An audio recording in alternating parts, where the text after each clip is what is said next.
How to add bots on Discord. Hey everybody, this is Nina from Korea Login Delete, and today let's get started. So first of all, make sure your Discord application is updated.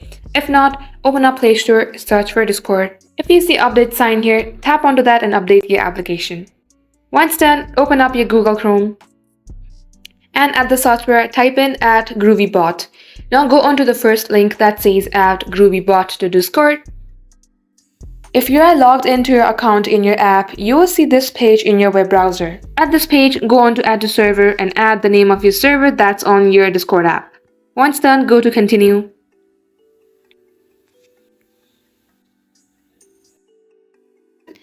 Now open up your Discord app.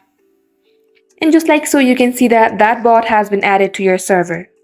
So this is how we do it. Thank you all for watching and do not forget to like and subscribe to our channel for more helpful videos like this.